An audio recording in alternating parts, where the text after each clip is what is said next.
Howdy mates, how are we all doing?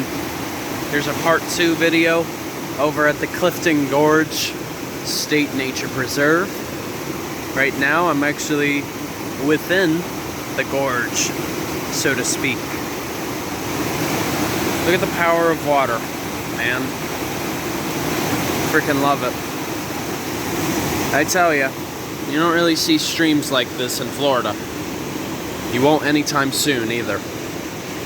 But you have to also figure Ohio was once very similar to Florida.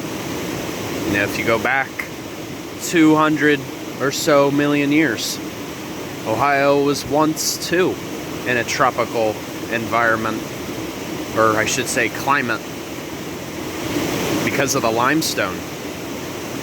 Because since limestone is made out of calcium carbonate, that means it was formed in marine water, usually composed of corals most of the time, and other marine exoskeletons that eventually built up the limestone.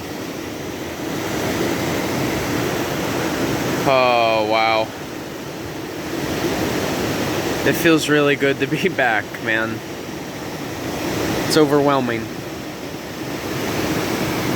But you can just see just the power of a stream. I think, you know, just from watching these videos of this place, I think you guys can understand why I really love coming here. That's why I wanted there to be a point during my trip up here to revisit here during my vacation. So here's something neat that I want to talk about. So right here, one of my favorite features at Clifton Gorge, we're looking at something called slump blocks. So basically, slump blocks are pieces of bedrock that have fallen off of the cliffs that is in front of me and even behind me. So you figure with weathering and erosion over time, these rocks just simply fell. They fell off. And I can only imagine what the sound must have been like. But based on the size of these rocks, these have been here for hundreds of years. And there was actually a point in time when there was a paper mill here. They used the current, or I should say the discharge, to their advantage. But you can still find old remnants behind me. You can see a little bit of that stone right there. Those blocks. Those are some of the pieces of foundation. So you figure on these rocks, you know, especially the Cedarville dolomite, you'll notice that there are ferns, mosses, and even lichens. What's amazing about that is this. With all of those components, you give it some time, you give it, you know, whether it be thousands of years, hundreds of years, or even just decades, or just years, you figure those organisms will eventually break down that rock. And once it's broken down, it creates, you know, little bits of sediment, and it will actually contribute to soil formation. So really what I'm trying to say is Mother Earth tends to go full circle. You know, you start with your soil, you give it a few thousand years with compression, you create new rock, and once it has a chance to be transported, it'll wear down, erode, get back into finer particle, and it starts all over again. That's an amazing thing about Mother Earth, is she knows how to recycle. And yet, us humans, we really don't respect the concept of recycling.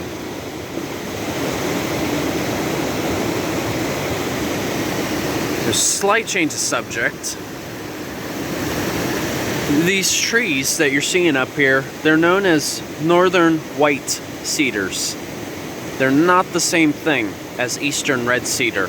You may be wondering why. Well, with Eastern Red Cedar, typically the leaves, they're a bit more, well, how would I say it?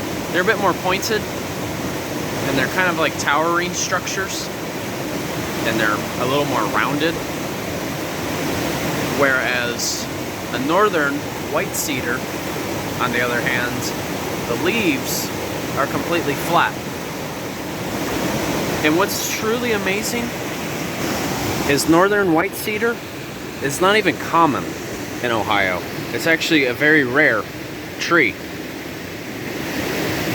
The Northern White Cedar prefers to have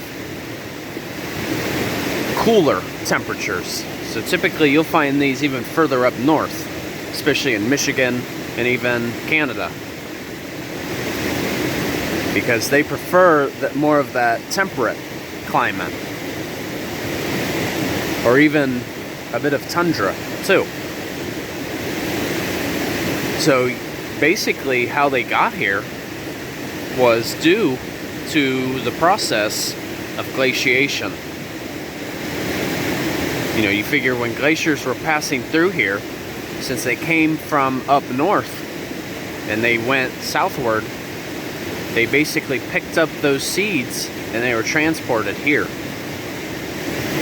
So even though I'm saying, like, okay, since they're rare down here, how is it that they're still living? Well, here's what's remarkable. Within a gorge, so basically a gorge refers to a valley, in a sense. It's like another term. So basically, like where I'm at right now, I'm basically in between the bedrock that has eroded. And so you figure, since we're closer to the water, right? And we have a plethora of trees around me. It's mostly deciduous. The climate down here actually remains relatively cool year-round. So even during the summer months, it doesn't get too hot down here. I mean, like right now, I'd probably say it's in the 60s, approximately. Like 60 or so degrees Fahrenheit. So because of that, because of this form of climate that the gorge has created, it allows the Northern White Cedar to coexist.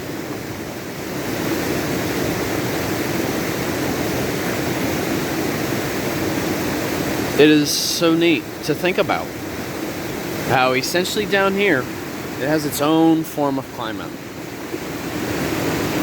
It doesn't get too hot. Oh, wow. I can't help it. It feels so good to be here.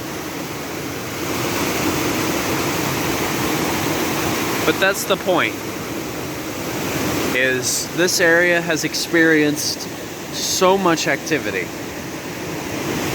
Even if it's just in the state of Ohio. It doesn't matter. Mother Earth is always active. She never sleeps. Never ever. It's alright, you guys. Thanks for watching, and I can't recommend it enough. If any of you ever come to this part of Ohio, you gotta check out Clifton Gorge. And part of like how it remains preserved, I did some of that. I'm proud to say, when I was a volunteer for the longest time. So, feels good to be back for the time being. So, alright, you guys, take care. Enjoy your Thursday. And Journey on a Journey is outwards. Take care, folks. See ya.